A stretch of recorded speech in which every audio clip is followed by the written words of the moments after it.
because this vlog is going to be one of my favorite vlogs, and this is going to be a reading vlog, but specifically Studio Ghibli inspired reading vlog. So I'm going to read two books in this whole vlog, and I'm just going to introduce to both of the books right now. The first book that I would like to introduce to all of you would be Sweet Bean Paste by Durian Sakegawa. This is wholly very wholesome. Talks about the relationship between these three different people who are outcast of the society because they're different. This one person opens this doriyaki shop, who is an ex-convict, has just got released from the jail, and joins him a 76-year-old lady who has perfected the craft of sweet bean paste.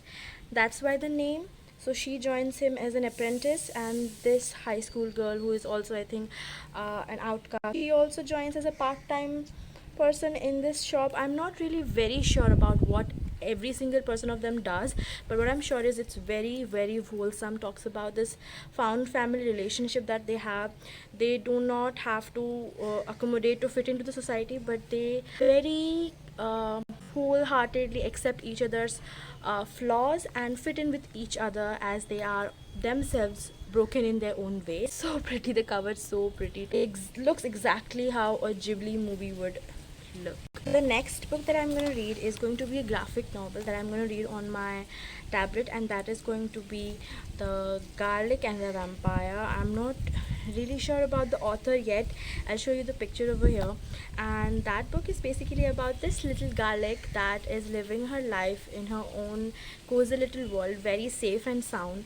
But suddenly the village people find out that there's a bloodthirsty vampire that has moved into this castle that is really, really near to them. And Garlic, being Garlic, who is a repellent to vampire, has been given this task that you are the only one that can confront him and tell him to leave us alone and all of that. But she's a very tiny little garlic. She's scared for her life. She likes peace and safety, but she thinks, okay, I must do this. And she then strives on this adventure that, okay, I must confront him, and let's see if I have what it takes. So it is going to be so much fun. The concept is so great, and I've seen some pictures of it, and it's so cozy to look at it. I'm going to enjoy my heart out. I'm really, really excited for this vlog. I you people also enjoy this vlog, so yeah, let's get into it.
Hi, so I'm doing this Studio Ghibli inspired reading vlog and all.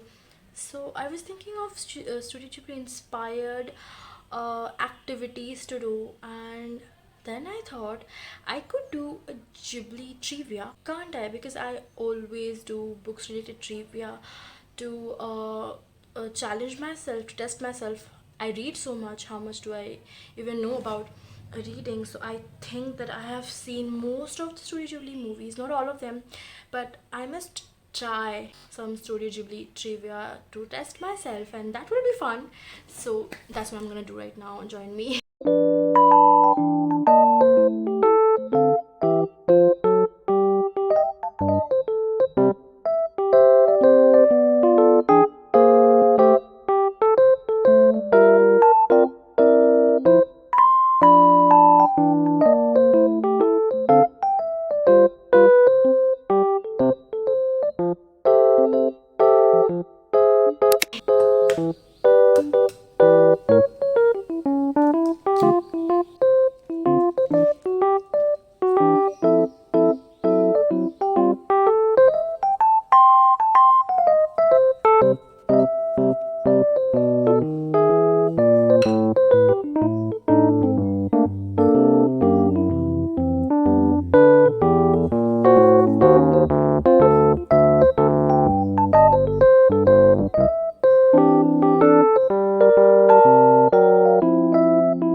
Okay, now it is the time for me to tell you what I felt about this book. I got this book in the hopes of feeling a little bit fuzzy inside, to feel a little bit cozy or whatsoever, and it definitely does that. Sweet bean paste, or the dorayaki, the dora cake that we all know from Doraemon, is the center of this book. But when it tells in the synopsis of the book, or somewhere, some person that read this book tells you about this book, they tell exactly nothing about this book. Like, when I introduced this book to you, I gave you a skeleton, barely encapsulating anything that this book symbolizes. Tells about this found family bond that these three people form so beautifully. This man, he does not really own the dorayaki shop, but he works there, and he's trying to turn his life around because he was in prison, and he really wants to get out of this life, do something better.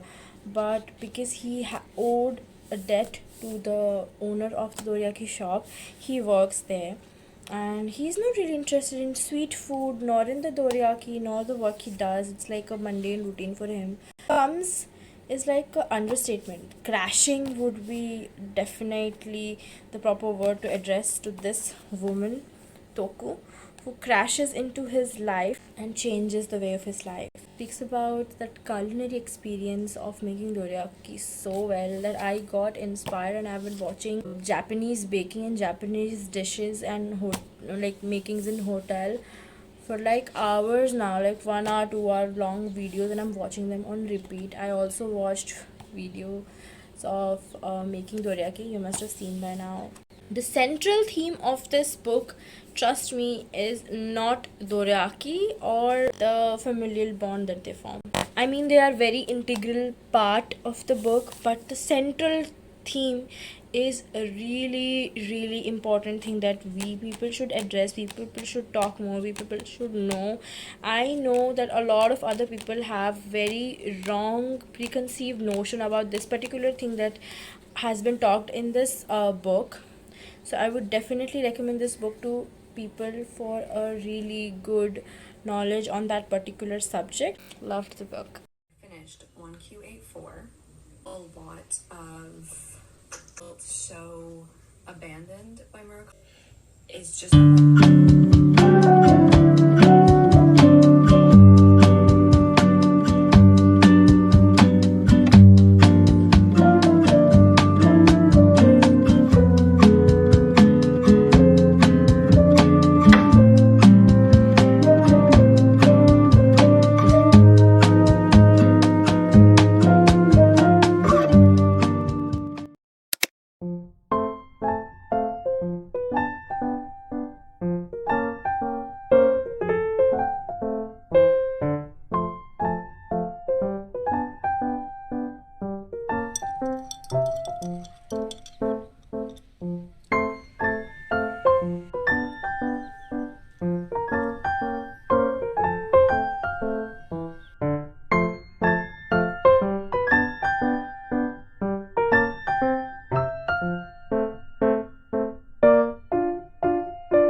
The illustration is so pretty. And look at this flower. Can you see this tiny flower over here? I'm having a great time.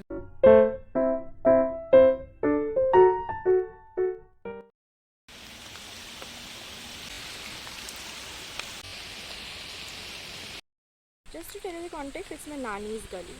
Yeah, it's raining, so why not do it?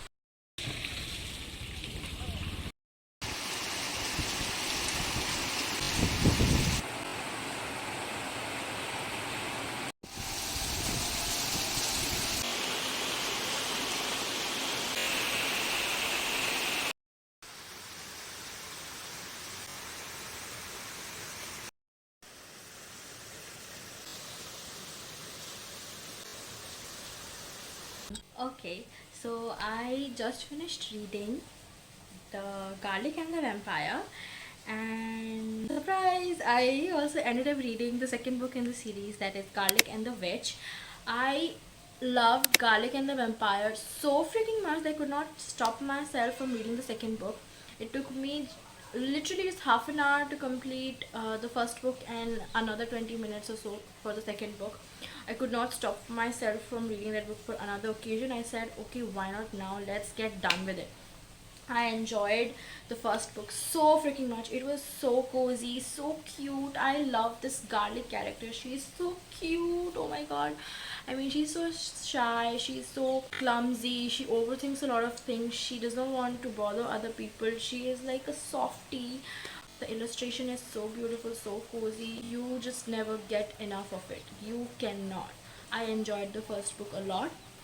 Coming to the second book, I enjoyed it as well.